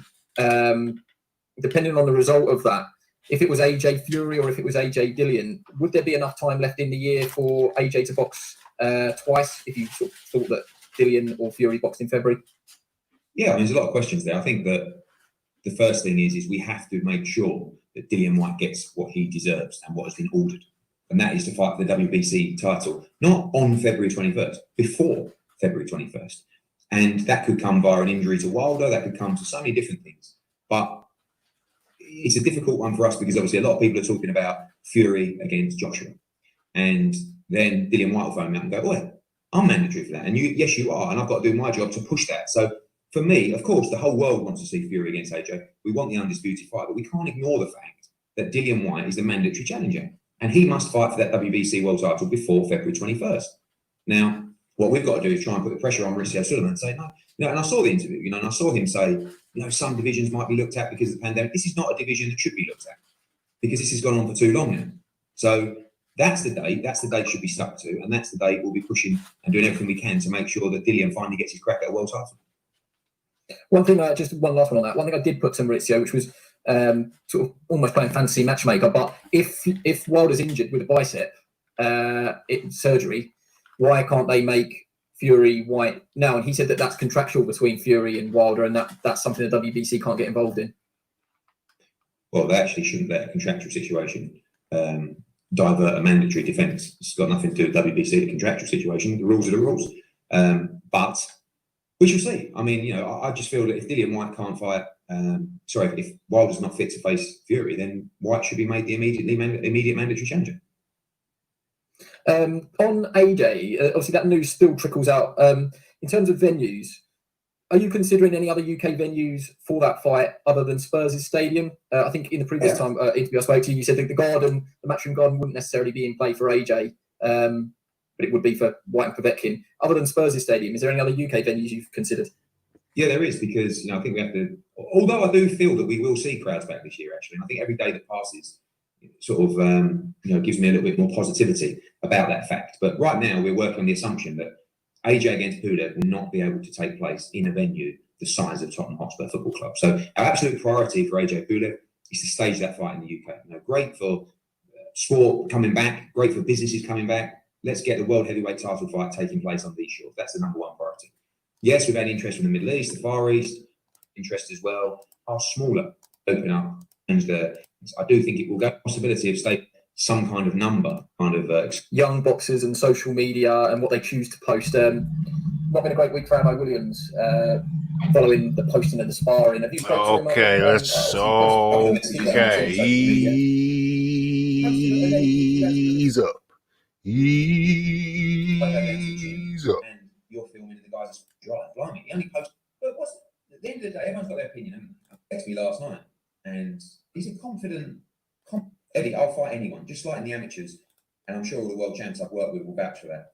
Blah blah blah blah. See it. I'll take the risk. It's actually easier to fight guys who are technically sound rather than novice. But okay, so I didn't find what I was looking for. But hopefully he still got some information. From Eddie Hearn. Okay, so the quote that I was looking for, which I didn't find right there. Oh, excuse me. Where's the music? There it is. Quote that I was looking for, which I didn't find there, was Eddie. May have been in the first clip, but I was out of the room. I don't know. Eddie said that he would. I don't know how it's going to work. What is it? 1 round boxing, 1 round mixed martial arts, 1 round boxing, the other round boxing, the other round mixed martial arts. So basically, it could turn out to be. This could turn out to be unlike any other that we've seen in recent times. It looks like it might not just be a straight boxing match, and it might not just be a straight. What the hell? My phone's going nuts. It might not just be a straight mixed martial arts fight either. It looks like it's going to be a hybrid thing. Now, so long as it's not a sanctioned boxing match. So don't get me wrong. I'm not saying Dilian Whyte would be in fear of losing. He might lose, but more likely to win. But Ngannou does pack a punch, and it does come from the balls of his feet. All the way up through into the glove, into your jaw, into your cranium, rattles the brain, bit of brain damage, boom. Yeah, it does that. But it looks like it's going to be a hybrid thing. So if it's a hybrid thing, then that doesn't affect Dilian Whyte's standing, even if he loses. If it's a boxing thing and Dilian Whyte loses, then yes. If it's a sanctioned boxing bout and Dilian Whyte loses, then yes, that would potentially affect. If it's in the ring, yeah. But if it's in the octagon, then it's a different thing. You can't have a sanctioned boxing fight in the octagon. So either way, any which way you cut it, if Dilian Whyte loses in the octagon, it would not. I don't know. It's Mauricio Suleiman. Anything could happen. Anything could happen with Mauricio. But if Dilian Whyte loses in the octagon, then it should not, and theoretically could not, affect his position in the WBC mandatory #1 position. So, what's going on there? So, there you have it. Yeah, Dilian Whyte basically can't lose in the octagon. He can't affect his WBC standing if he loses in the octagon. John D. Lee. Yeah. Yeah. I mean, I took that away from what Eddie was saying. Yeah. So it looks like an all-round win-win. The bit you're referring to was in the clip you played, the first clip. My bad. It's all right. So there's kind of a win-win. Yeah. Dilian gets a massive payday. If he beats, I'm struggling to say his name. What's his name? Ngannou, Francis Ngannou. If he beats Ngannou, he may well win a whole. So again, you're cracked up there. The mic, the signal cracked up a little bit.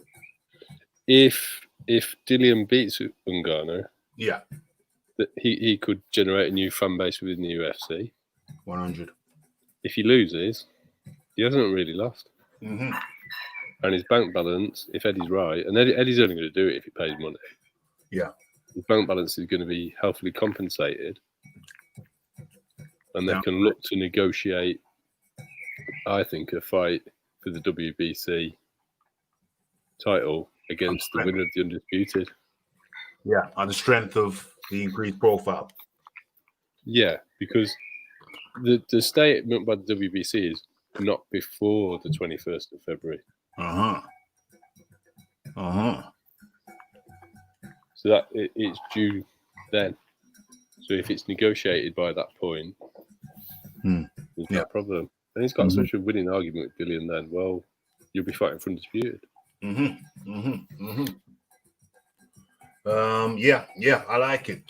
When I first heard what's going on here, when I first heard the story, let's stop sharing that. When I first heard the story of Dilian Whyte, the proposal of Dilian Whyte talking about fighting Ngannou, I thought, what's the point? But let's face facts. Let's face facts. It's going to take a while. It's not going to be before the end of the year. It's going to be at the end of the year before Fury and Wilder get in the cage for their trilogy for the third time. That's not going to happen before. Well, that's going to be at the end of the year. October, November? Yeah, I would imagine they'll probably push it back to December. I imagine Arum and what's his name, Heyman, pushing this fight back to December, trying to cut out any potential problems in October. Still probably going to be issues. May still be issues with the COVID restrictions. They're going to want a live crowd. I reckon you heard it here first on Raphael Dawkins Combat Radio. I'm saying they're going to push that fight back till December. Remember the first fight took place in December? I think it was early December. I think it was December the 7th. I'm not so sure about that, Raf. No? Well, only because Aaron's been talking about taking it overseas. Taking it overseas, I think the Gypsy King's a traveling man. The Gypsy King's not going to have a problem with going overseas, presumably, theoretically. What's his name? Deontay Wilder going overseas. Well, he lost at home, so I don't think he should have any qualms. Going overseas. I don't know. We'll have to wait and see. But yeah, potentially they're taking a fight overseas. But even if they take it overseas, I don't see much advantage in them having the fight in October over December. I don't see much advantage in that at all. Matter of fact, I'd say that there's more advantage. Their earning potential is greater. The further they push it back, the further away from the COVID era that they push it back. And so on that basis, even if they go overseas, I still see this fight. I'm calling it now. Mark it down. Mark my words. I'm saying it now. Wilder versus Fury does not happen before the midpoint of November 2020. Mark my words. Troy Graham has rejoined us. Yes, sir. You know me. I see everything kind of in a simple way. Let's say he fights Povetkin at Eddie's house in his backyard in August, right? Because how many months has he been training now? I lost count. How many months have they been training? They've been training for more than 3 months, right? Yeah. Good. So everybody's in shape. He fights Povetkin. Everything works out good. He knocks him out in fine fashion, or he beats him, right? And then you schedule that fight with Ngannou for the end of the year, December 31st, right? August to December. Yeah, that's enough time. Exactly. That's how you bring in the new year. You say, okay, we're gonna bring in the new year with a bang. You have a boxer that used to be a kickboxer, and you have a mixed martial artist who's a striker. Yeah. So there you go. And I don't know where they plan on doing that, because I doubt they're gonna do that at Eddie's backyard. But I'm sure when it comes to money, Dana and Eddie will definitely become best friends and work something out. Well, we see that fight happening in the cage. We see that fight happening in the cage, so that That's even even better. That's Yeah. even better. Yeah, we see that fight happening in the cage, so therefore it wouldn't be a sanctioned boxing fight. So even if Dilian lost, it wouldn't affect his WBC position. I tell you, the worst thing that could happen to Dilian if he goes over there and he beats Ngannou with one punch, or in the first round he knocks him out. The best thing, and call me crazy, that can happen to Dilian is he gets shaken up a bit, and then he has to come back because all of a sudden, wow, this dude is vulnerable. He almost got knocked out by a guy who's not a boxer. So maybe, just maybe, whoever's out there, whether it be Joshua, who's king of the hill, or Fury, who's king of the hill, that's saying that they fought by then, right? Yeah. We'll say, good. Okay, now I'll give him a shot because his brain's a little rattled, and then he gets himself into great shape. If he comes in at 236 or 238, don't come in at 240. He'd come in at 238 or 236 at the heaviest, and he's like, got you. Then he wins the fight, because I think he has what it takes to beat Joshua. I think they have what it takes to beat each other. I think that they're messing around. It wouldn't be Joshua. Joshua's not in the equation. It would be Dillian Whyte versus Fury or Wilder. No. What I'm saying is, where does Wilder come from? Where is Alabama? No, I'm saying, how did he get into this equation? Because what I'm thinking is that Fury would be fighting Joshua. Oh, you were talking about Undisputed. I see what you're saying. No. Yeah, No. I think Dilian Whyte is entitled to the winner of the WBC clash between Wilder and Fury, and I think he'll insist on it. I think he'll insist on it. Sorry? Okay. No. I'm saying he could insist all he wants. Tell him to wait 3 years. Well, he's already waited 3 years. He's already waited 3 years. I'm joking, because Dilian's been waiting that long. He's already been waiting 3 years. So what's this here? I got a private message. Oh yeah, John D. Lee, come on in, John D. Lee. Yeah, no, I just need to get off, Raf. Yeah, mate. Yeah, I've pretty much covered everything I want to say. As a boxing fan and a non-MMA fan, this fight would actually get me to pay some money for it. So I think it could be a good move. Yes, sir. That's a big one. So thank you, John D. Lee. Yep. Good to talk to you, Troy. Catch you both soon. Hearing from you, John. Catch you soon. Catch you soon. Thanks for jumping on. Excellent. So that was John D. Lee. And now there was two. As we wrap this up, let's get to some of the so let me get some of these questions here or statements. Is there a clause that Fury versus Wilder has to happen this year? There was a clause which said that it needed to happen before October, but as I've stated before, since due to the COVID virus intervention and the COVID virus lockdown, that wasn't possible.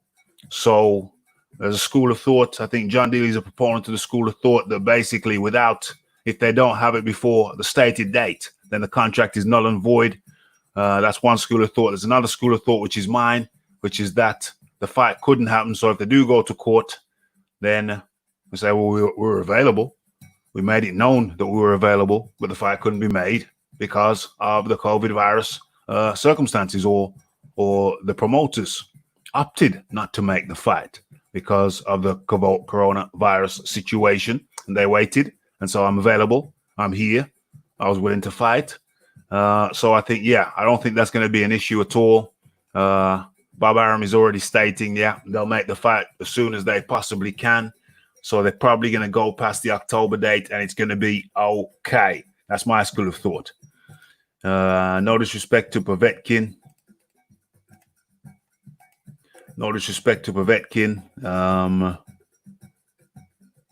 But that win would solidify Whyte's resume. I think it's already solidified, but sure, it certainly would add. Certainly wouldn't take away anything. So could only add. Pavlo 005. So it's not 006, it's not 007, it's not 008, it's 005. Says there's no clause. Actually, people are saying to Wilder to fight some dudes, get KO'd, get KO, get his confidence back, but he wants to fight now. Yeah, there was a clause though. There was a date, but that has since, I believe, been rescinded or overridden by the COVID situation. I want to see great fights, but the purpose of these belts mandatory is so that the best in the division fight each other. So the belts are important, but only if they stick to the rules. What's this? Pablo 005 says doesn't want to wait. He mad. He wants to prove that he can win. His words. Okay. Pablo 005. Povetkin is a bum who lost his last fight. I don't understand how you can put judges with the same nationalities as the fighter. I mean, who makes these rules? Yeah, Povetkin ain't no bum. Povetkin is an ex-world champion, WBA.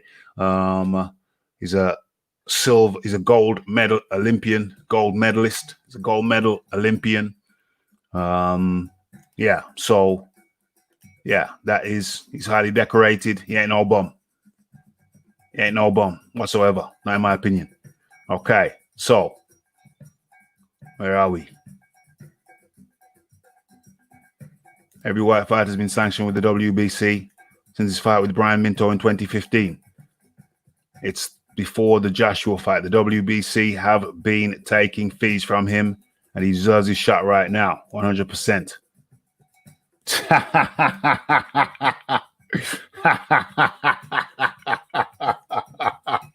Man, I live rent-free in his head.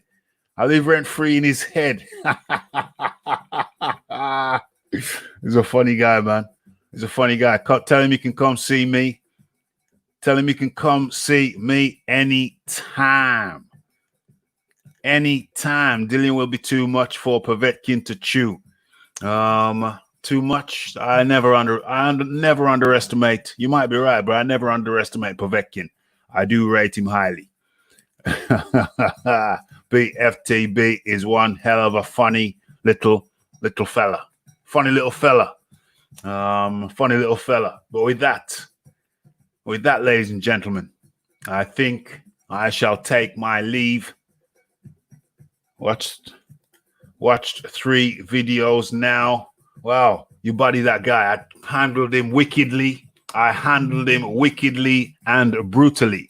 And bear in mind, this was just the beginning of the earlier stage. It's still early of my YouTube boxing career. I mean, this channel is only, 15 months old? Where are we now? June? Yeah, 16 months old, 16-month-old channel. And yeah, I think we're doing very, very well over here. We're doing very, very well over here. Yeah. So I think we've chopped up this show thoroughly. Chopped and diced. I want to give a thank you to John Daly for jumping on. Thanks for Troy Graham for coming through. And I might have to have a little visit over there. While my dinner's cooking. See what my poison dwarf, my little poison corgi is up to. Calling the great Raphael's name in vain. How dare he? How dare you, sir? But you know, I've had my bike ride. I've had the sun on my back. Saw the hotties out there in the summer clothes. And so there's nothing left for me to say other than see you on Monday for Boxing Talk with Rafi, Wednesday for Boxing Talk with Rick Glazer, and Friday for Boxing Talk and Classic Fight Review. And we got a little treat for you on Thursday. We're having an interview with a boxer that made it to the top of the pile, but had to drop out suddenly, had to end his career suddenly. So that's on Thursday. So we're here on Monday, 9 p.m. UK time, Wednesday with Rick Glazer, 9 p.m. UK time, and then Thursday with the fighter who shall remain a secret until further notice. We know who he is. You don't know yet. He's going to be good, though. He's going to be good, though. And that's going to be on Thursday. That's going to be on Thursday, 9 p.m. UK time. And then we'll be back on Friday. So the mystery boxer on Thursday, 9 p.m. UK time. And then Friday, boxing talk and classic fight review. So we're keeping you entertained throughout the whole of this COVID era. And it's great. It's great. I hope it's appreciated. The only thing left me to say is blessed.